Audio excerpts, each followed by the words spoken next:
Hey guys, Bipolar Barbie here.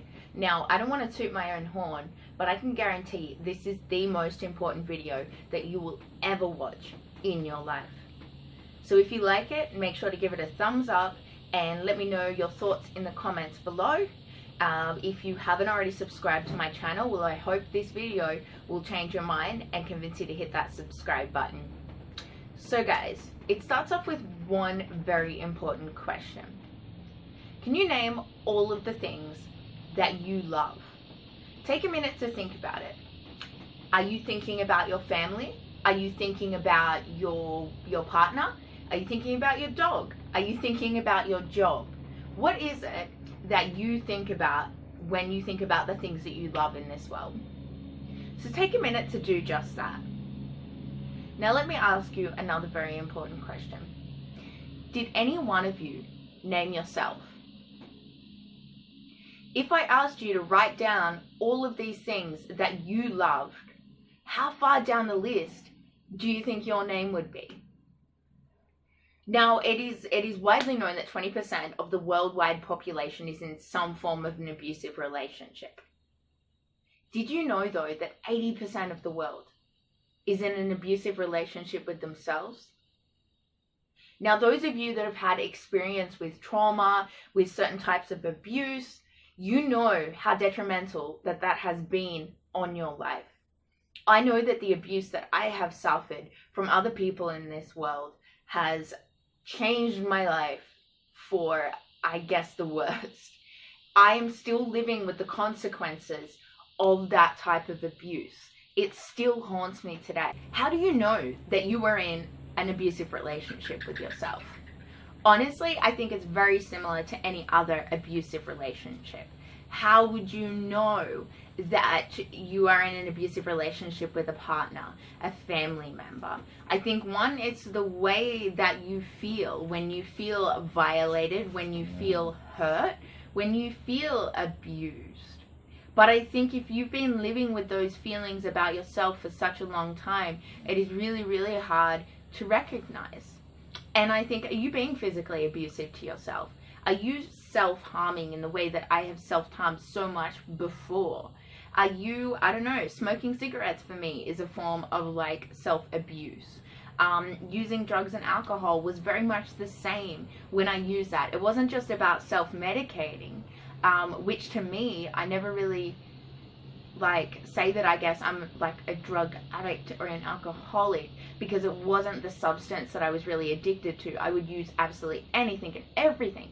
But for me, it was the escape that I was addicted to. I honestly just couldn't live with myself anymore. So I had to find a way to escape myself because I couldn't stand this abusive relationship that I was in with myself. So I think like physically on the outside, there is probably many signs. Are you, I guess, with food, are you starving yourself? Are you thinking about starving yourself? Do you look in the mirror and really just hate yourself? Do you find yourself thinking about everything that you want to change about yourself? Researching on the internet like boob jobs, nose jobs.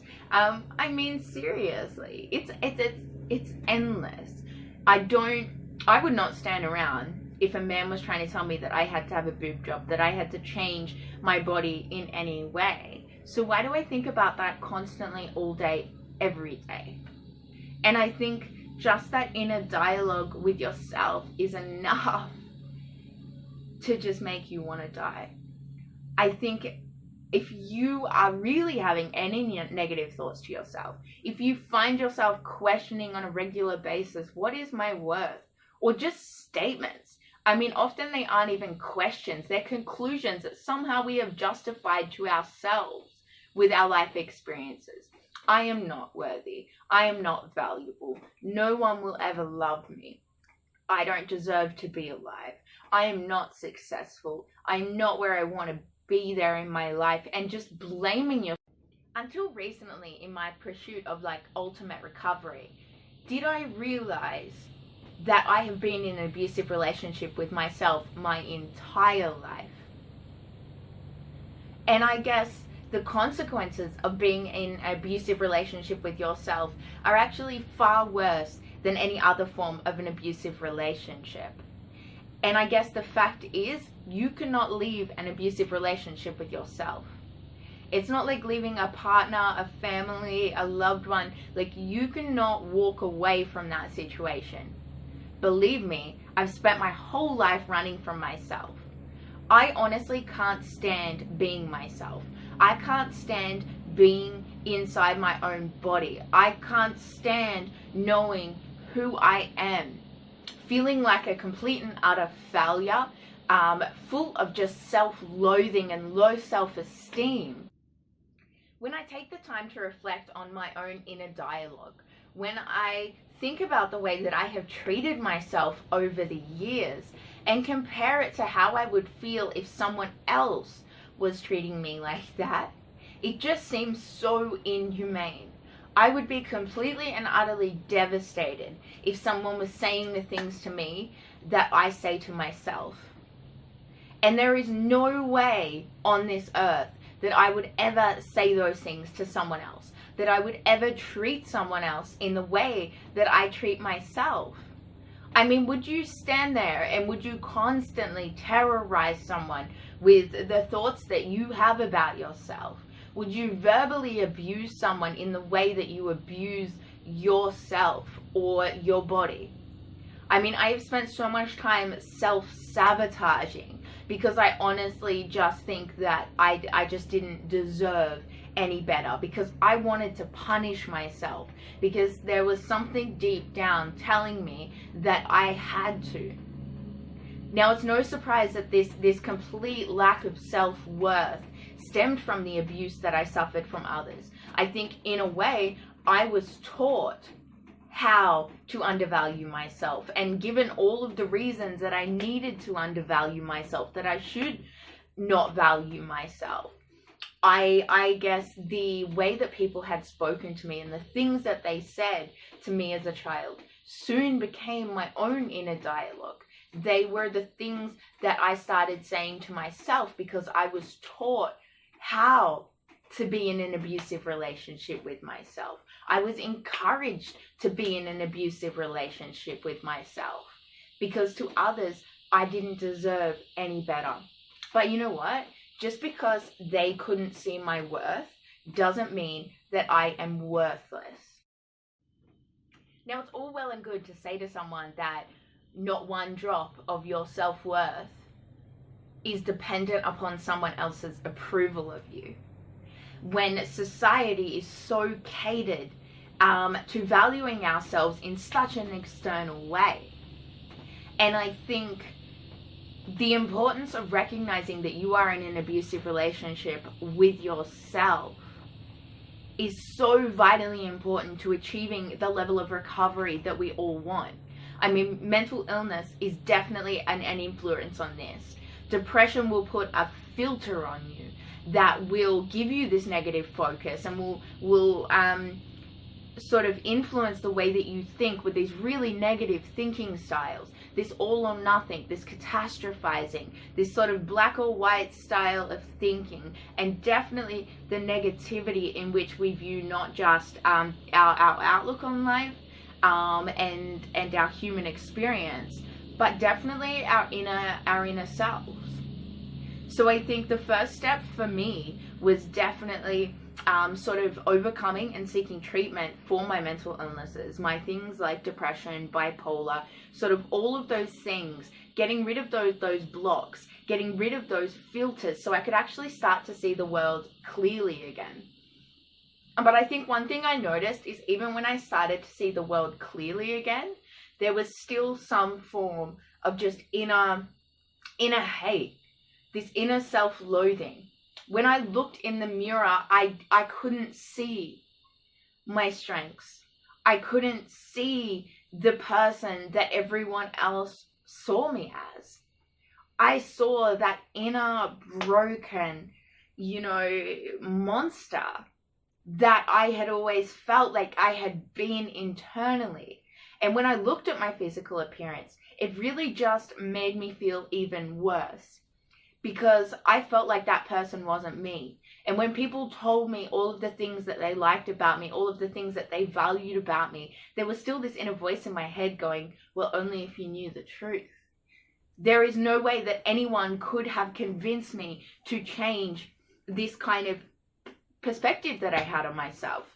There is only one person that has the power to do that, and that is me. That is myself.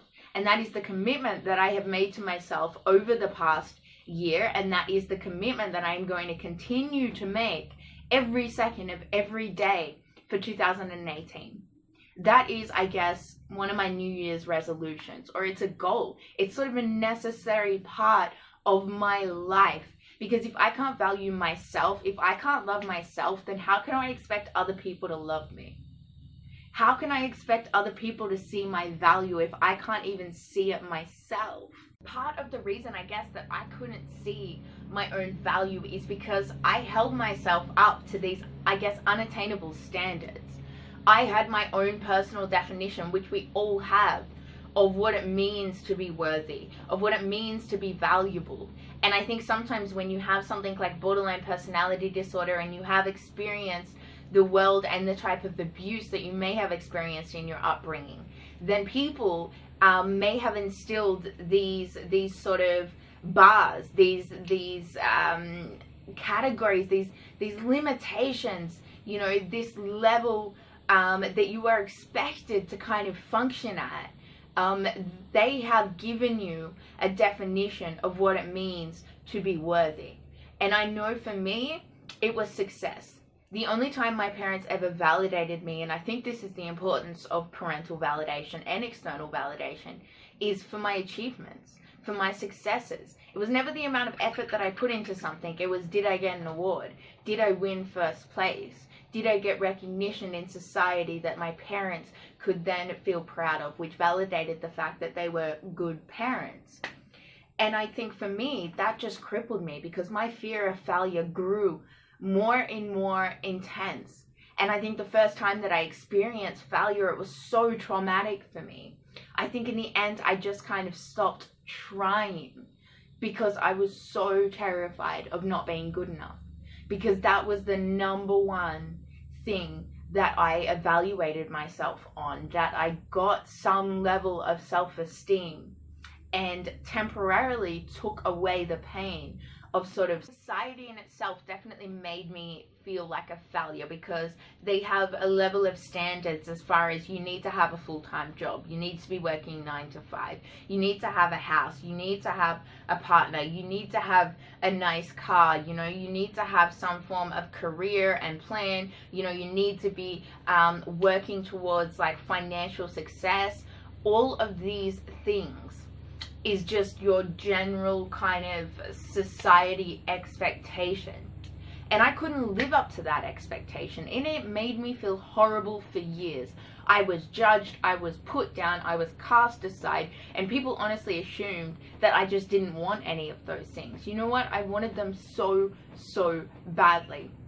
And I never understood why I couldn't just do them like everyone else. And I think even today, I know that I'm never going to have a full-time job in the way that society wants me to, going to an office, going to a place, working for someone else.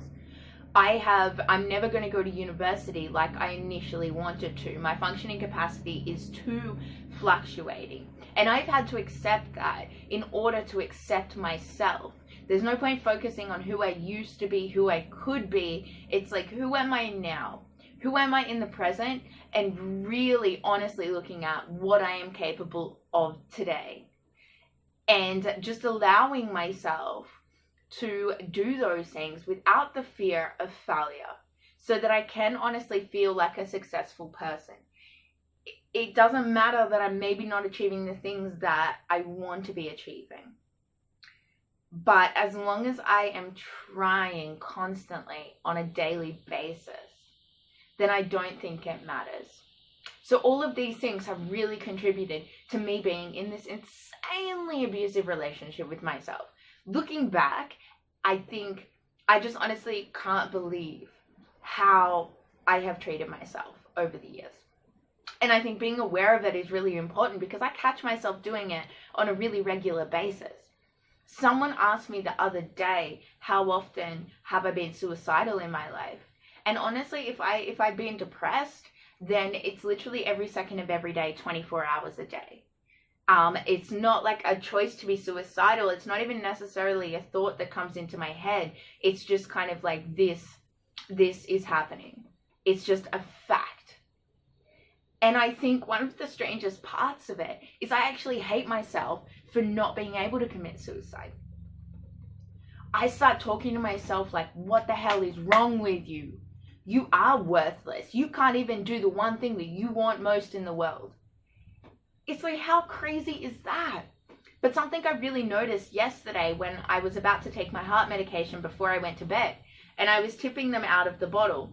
And I just had this memory of when I had tried to take my own life with my heart medication, because I know that you take enough of it, if it slows your heart rate down, eventually it will stop your heart beating. Sounds like a peaceful way to go, but do not try that at home because you will have a massive heart attack. And having a heart attack is not pleasant. But I noticed myself tipping them out and more fell out, almost like the whole bottle. And I'm kind of looking there, and before I went to put them back into the bottle, my initial instinct was kind of just to take the whole lot. And I thought, hang on a minute, why on earth would I do that? And there's this little voice in my head saying, you know what, it'd be so much easier just to kind of do it and get it over with. And I thought, I am at a level of recovery right now that I have not seen in a really long time. So why do these thoughts even still cross my mind, even when I'm not depressed? I know that yesterday I had a really bad day with borderline and an abuse from my parents, and that is quite triggering. On days like that, then I will seriously, I guess it used to just send me to like, urgently, this is going to happen today. And I would do that just so impulsively because it triggered this really deep pain and trauma within me. But I find even on normal days, there's never a day that goes by where I don't have at least 1, 2, maybe 3 thoughts about it a day. And why is that? Aside from the fact that I am just so over this fight in general, that it has just been a horrible experience. And in my life, I have had more days of pain. I have had more tough days than I have ever had good days. And that is obviously something that I want to change in the future. I think a traumatic day for me, a bad day, is sort of really traumatic. It actually just makes me feel like, oh, I had another bad day. I might as well just give up. Like, why am I even trying? So I think overcoming that has been vitally important for me.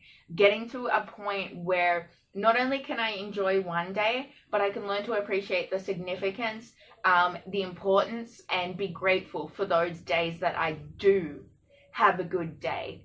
And not comparing that to the sheer amount of bad days that I have had. My goal is to have more good days than I have had bad days in my life. Is that realistic? I'm not sure. I'm yet to find out. But that little bit of hope is what definitely keeps me going. And I think the one thing standing in my way currently to achieving that is this abusive relationship that I've been in myself for years.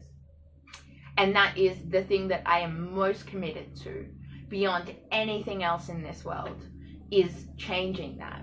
I am currently single, and I think people have this definition of being single that just annoys the shit out of me. My mom's friend said to me the other day, oh, do you have a boyfriend? And I said, no, I don't have a boyfriend. And she said, oh, don't worry, love, you'll find someone one day. And I went, what the hell is that about? I don't want a boyfriend. And as far as I'm concerned, I'm not single, because I think the definition of single is ready to mingle. You know what? I'm not ready to mingle, and I don't even think it's about being ready to mingle. I just don't want to mingle. No, I see it as I am in a committed relationship to myself.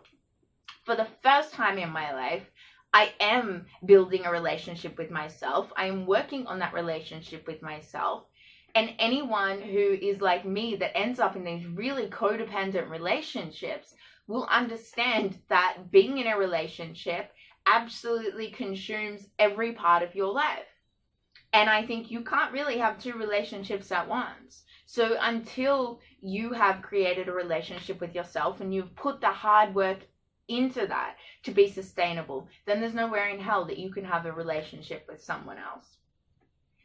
So guys, I really hope that you found this video insightful. Let me know what your thoughts are. And if you haven't made your New Year's resolutions, I think resolutions as a term is a bit stupid because it's like you've resolved a problem. For me, I look at it more as goals, as facts, as things that I want to achieve. And I'm not necessarily setting a benchmark because I know that kind of setting, I need to achieve this, it just ends in disappointment. But for me, my goal is to work on a bunch of different things, and this is one of them. So I can feel successful no matter how much I actually achieve, because my goal is simply to work on it. So I want you guys to please do the same thing. Let me know in the comments below what your goals are this year, what it is that you were going to be working on in your recovery journey. And I really hope you like this video. Please give it a thumbs up and make sure to subscribe if you haven't for the next inspirational video. Thanks, guys.